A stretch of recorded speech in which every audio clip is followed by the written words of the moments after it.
Chapter 19. The skiff smelled strongly of fish. This was no surprise, as the 20-foot boat was a working fishing vessel. In fact, just this morning, there had been 100 kilograms of pilchards in the hold. Teague had obtained the boat from a longtime friend. Hedrick had been a steadfast companion to Teague all through primary school and beyond. When they were boys, Hedrick had been a rather small boy, and he would often get bullied by larger and older boys. Teague would often make the comment to his friend that his spirit was much larger and doughty than his physical form. But Hedrick was no craven. He could be counted on to get a few licks in if things got physical. Teague recalled one particular time 4 older, larger boys had given his friend a serious beating. This had been the first time that Teague had near lost control. He went after the largest, most senior of his friend's attackers and beat him quite severely. This was the first time that his ma'am had been called to the headmaster's office because of her son. He remembered that she had been arguing with the headmaster about whether or not her son would be expelled.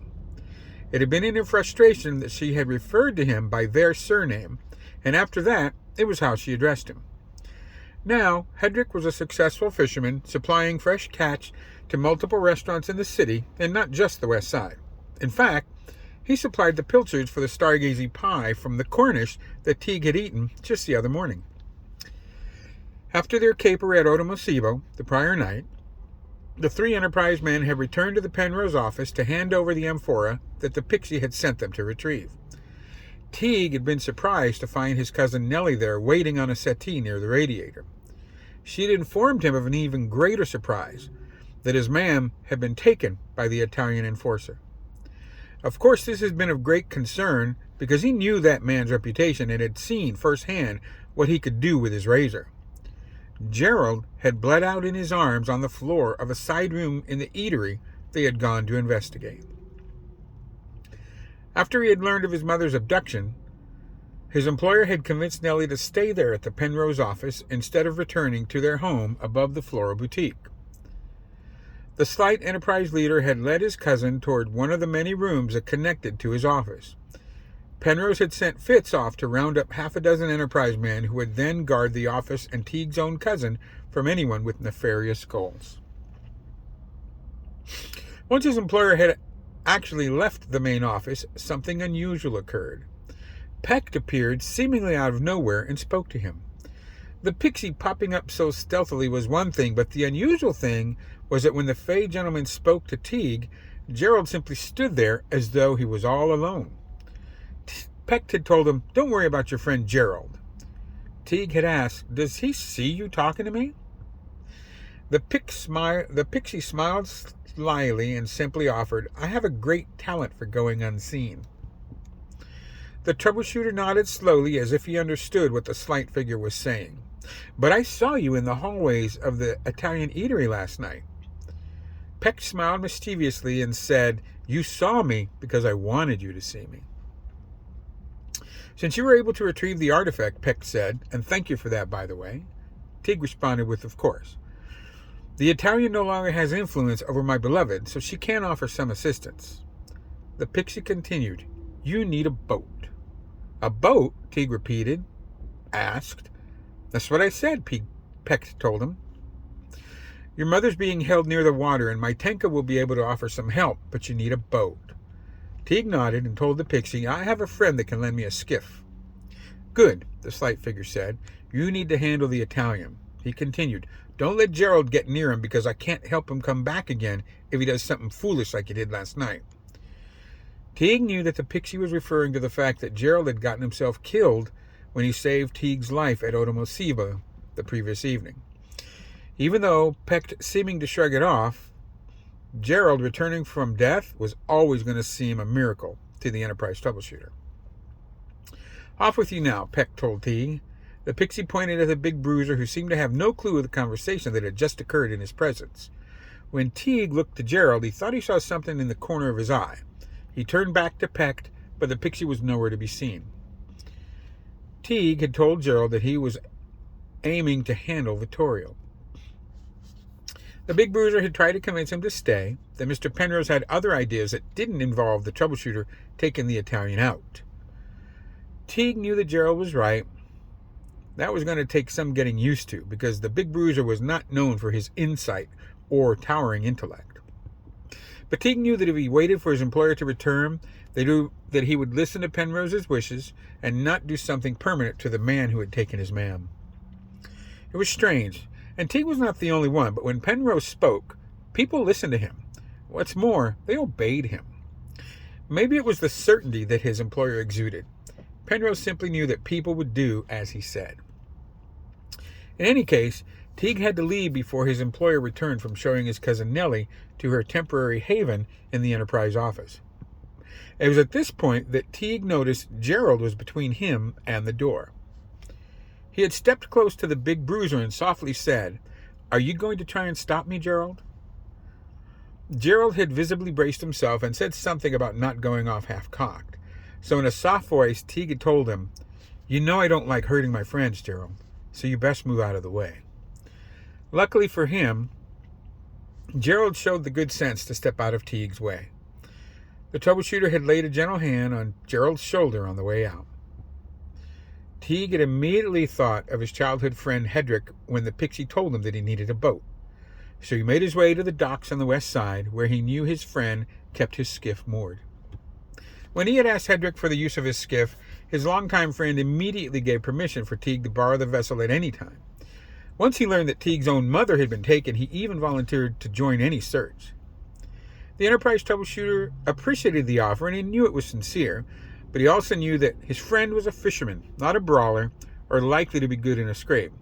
So he told Hedrick that all he needed was a skiff, and maybe to borrow some of the outerwear that he used while on the water.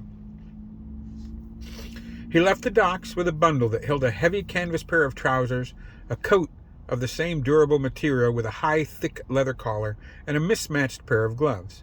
One of them was heavy leather, and the other was a metallic filet glove that had a dull sheen. He had found himself quite fatigued after his visit to the docks. This made sense, as Teague had not slept for more than a day, what with the whole meeting a creature of legend, and having a friend die in his arms, then breaking into the eatery where it all had happened with that self-same friend. The Enterprise troubleshooter made his way back from the docks to the apartments above the floral boutique where he lived with his mother and cousin. Once back, he securely locked every window and door of the shop and the rooms above that he called home. Teague had a moment of concern when he checked the battered chest that was at the foot of his bed. He had moved some of his uniforms from the war and found that his father's service revolver was not there. The Mark VI Webley revolver, chambered in .455, had gone to the Second Boer War with his father. Some of his father's effects, among them the service revolver, had come back, but not his father. Nothing else was disturbed in the room, so he assumed that his cousin had brought it with her when she had made her way last night to the Enterprise office. He told himself that he would check for it later when he returned to the office. For now, he pulled a battered alarm clock from a shelf near his bed. He wound and set the clock, then went to the washroom to clean up before he sought his bed. It didn't take long for Teague to ready himself for bed and then to fall into a dreamless slumber. When he awoke, the sun was well in the sky. He was much refreshed from his rest, and what his cousin Nellie teasingly insisted was a frilly bed. He could certainly have slept more, but he did feel up to the task. He splashed water on his stubbled face before dressing in his borrowed fishing togs. The trousers and coat were stiff and smelled of fish, no surprise there. Teague laced on heavy boots and stuffed the mismatched pair of gloves into the coat pockets. The leather glove went in the left pocket and the metal fillet glove in the right. The unfamiliar clothing was a bit snug, this due to the fact that Hedrick was smaller than Teague. The Enterprise troubleshooter would make do. He was counting on the gear to keep him somewhat safe from the Italian's razor. He apologized to his employer when he returned to the Enterprise office. Technically, he had done nothing wrong, but he knew that Mr. Penrose would rather he stayed that morning instead of going off half-cocked, as Gerald had put it. He had been forced to apologize again after the meeting. The Enterprise leader had arranged a gathering with the head of the Italians. 5 of them had gone to the meeting, and the outbursts the troubleshooter had during the meeting could have gotten them all killed. The meeting had not gone exactly as planned. Fitz and Burton had gone in first, followed closely by Teague and Mr. Penrose. He could see that the big man was uncomfortable with the interior of the room because he saw right away that there were multiple doors and there were more Italians in the room than had been agreed upon. Teague saw his employer look about the room as he entered. The slight leader's right eyebrow rose slightly. No one unfamiliar with Penrose would have noticed anything amiss in his reaction or lack thereof. Penrose merely proceeded to the table and sat opposite the head of the South Side. There had been something seemingly pleasant back and forth between the two leaders. The senora was a handsome woman of middle years, dressed comfortably in a long skirt and blouse, with a fine shawl about her shoulders. This, no doubt, due to the strange snowfall the previous day. Teague had been anxious and on edge because of his concern for his mother. He noticed things while the two leaders were going back and forth. He saw the multiple doors on two of the other rooms in the walls in the room. He also noted several large windows with elaborate wrought railings, complete with fire escapes. And of course, there were 7 Italians in the room, even though they had agreed to only 5. Teague couldn't hide his reaction when Penrose mentioned Vittorio, and he was surprised to discover that the Italian enforcer was the nephew of Signora De Luca. From his position to the left and slightly behind his seated employer, he saw the Signora's lack of reaction to Mr. Penrose's statements. This spoke to him about her composure because most people were at least slightly unnerved by his boss. He didn't know what exactly made him think enough, but Teague blurted out forcefully, "Signora, you need to tell me where he is." The look she gave him made Teague feel less than. Her cool reply was, "Young man, I need do no such thing." Teague's fist balled up and he took a step forward and to his left. One of the Italians was quick and moved to intercept him. Teague struck him down. What happened next was quick. The Southside crew was supposed to be unarmed, as Teague and his companions were.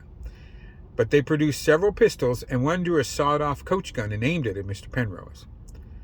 The troubleshooter noticed several more men appear on the fire escape, also bearing pistols. He noticed that the Signora was seemingly unconcerned that most likely men were going to die in moments. Teague had no illusions. He would have eagerly dispatched the men in the room with his 4 companions.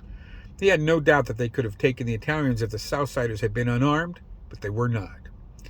Before anything else could happen, his employer had stopped everyone by speaking. "Joe and Teague, stand down." Everyone stopped when Penrose spoke so forcefully. Since he was intently watching the Signora, he saw that even she flinched. That put a sly smile on his face. Teague had simply said, "But sir, my mother." His employer had told him to step outside so that he could continue the meeting as planned. But Teague repeated, "But sir, my mother."